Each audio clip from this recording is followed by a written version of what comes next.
माहितीये का, सगळ्यात एक खंत म्हणजे मोठी काय वाटायली, आम्ही बेळगाव सोडून बाहेर जर आमचे जर फोटो बघितले तर आम्हाला काय लोक म्हणतात, मागासवर्गीय. काय म्हणतात?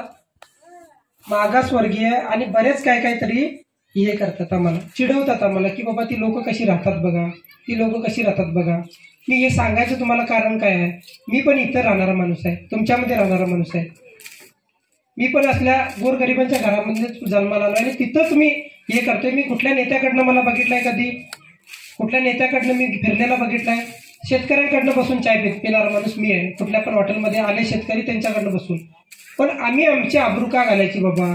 आम्ही शेतकरी राहून सगळ्यांना अन्न पुरवायचं, सगळ्यांची सेवा, देशाची सेवा करायची. शेतकरी, त्याचाच मुलगा आर्मीमध्ये आहे, तो जाऊन तिथं देश सेवा करायला आहे. शेतकऱ्याचाच मुलगा इकडे शेतकरी अन्न पुरवतोय आणि तिकडे देशाच्या रखवारीला पाठवतोय. आणि आपण बाहेर मागासवर्गीय म्हणून का बाबा घ्यायचं? तर आपण सुधारायला पाहिजे कुठेतरी, आपले शेतकरी कुठेतरी पुढे यायला पाहिजे.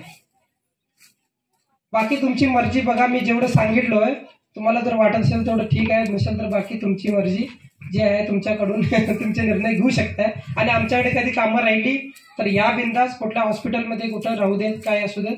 आणि नेक्स्ट तुम्हाला जर हेल्थ चेकअप करायचं असेल तर मी 10 डॉक्टर पाठवतो. बीपी, शुगर वगैरे सगळं तुमचं चेक करून घ्या. कुणाला काय प्रॉब्लेम असेल तर आत्ताच 2000 रुपये या 3000 रुपये लागू देत, टॅबलेट वगैरे घेऊन कमी करा. नाहीतर डायरेक्टली हार्ट अटॅक आला, मला बीपी माझी जास्त होती, मला माहिती नाही.